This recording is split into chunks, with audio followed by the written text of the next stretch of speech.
triplets na sina Geraldine, Glyza at Jillian nagkakasundo sa damit, style ng buhok, at hilig sa pagtitiktok. Pero pagdating sa love life, Break na tayo! may kanya-kanya silang drama. Si Jillian daw ang mas ligawin. Kasi po, ako po yung pinakamaganda sa aming tatlo.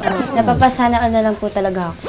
Ay, saan ba yan? Minsan namang may nagkagusto raw kay Geraldine. Yun nga lang, Minsan po, pag nagbe-break po kami ng jowa namin ni Jill, lumilipat po kay ate.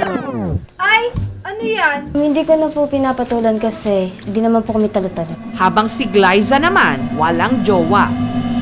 Pero tila may susubok daw sa relasyon ng magkakapatid ngayon dahil may iisang nilalang na nangangahas na sabay-sabay daw silang ligawan.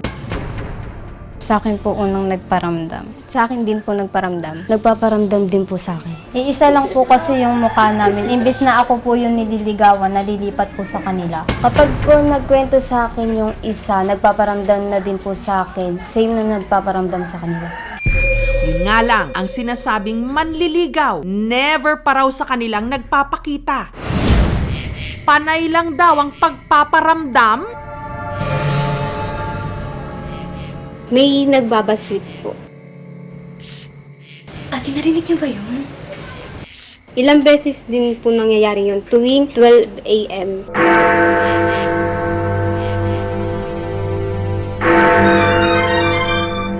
Ang tinutukoy kasing manliligaw ng triplets, hindi raw tao. Sabi nila baka daw po may nanliligaw na kapre. Baka po may nanliligaw po sa amin tatlo. Parang putok yung ulo. Tingin po namin bangkay po. Ngayon ba? Wala kayo nakikita? Sa likod lang po as in. Dito lang po malamig eh.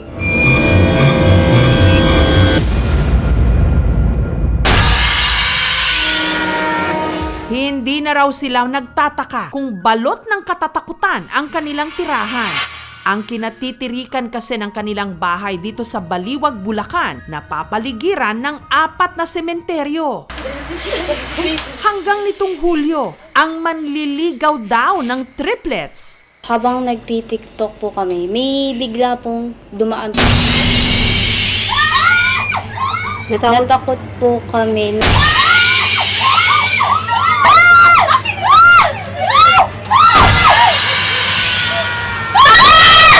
Ba't nagsisigawan kayo? 2 to 3 a.m. Halos gabi-gabi po yun na nagpaparamdam sa akin yung itim Ano yung na ginagawa? Nakatingin lang po sa akin habang nakahiga po ako. Ang pangalawa sa triplets na si Glyza, hindi raw talaga naniniwala sa kakatwa nilang manliligaw. Hanggang nito lang September 5, habang nakikipag-video call daw si Glyza sa kanilang tita Christina. Nung nagkakabiroan na kami, habi ko, may tao baka ako doon sa taas nyo. Saan? Tumingin po ako. Wala naman po akong nakita nung time na yun. Ginatakot mo lang ako eh. Yung iba po namin kasama sa bahay, nandun po sa loob ng bahay. Imposible din po na may tumilip dun kasi po wala naman pong butas dun. Tapos siniscreenshot ko ulit, binilugan ko yung mukha. Sinend ko ulit sa kanila. Ang nakunan sa kanilang video call, ito. Titigang maigi ang screenshot ng video call.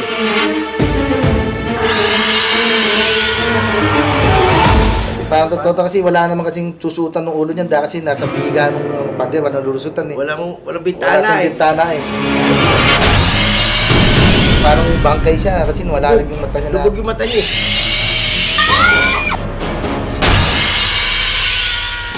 Susunod, ang di manoy kakatwang manliligaw ng triplets na sina Geraldine, Glyza at Jillian nakunan habang sila'y nagve-video call.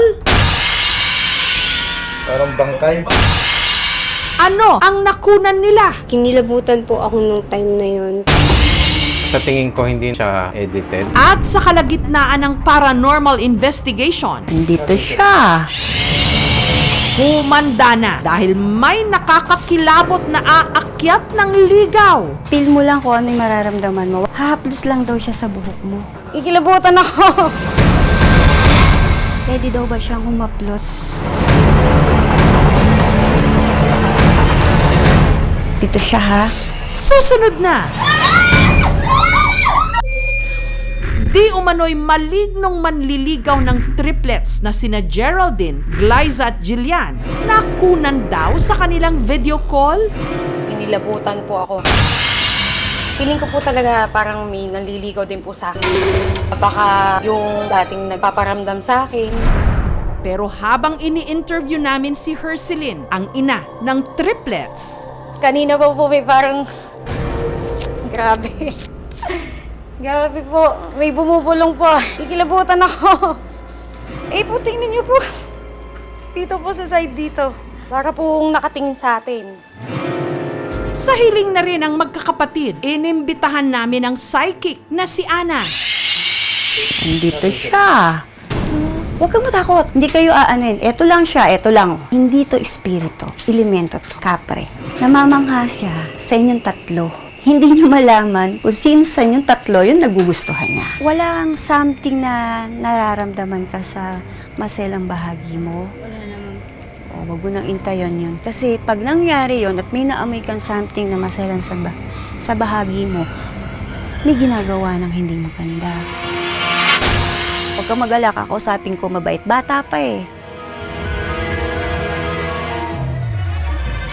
Ano napipil mo? Mabigat po yung pakiramdam ko. Pwede daw ba siyang humaplos? Parang pamamaalam lang. Ano?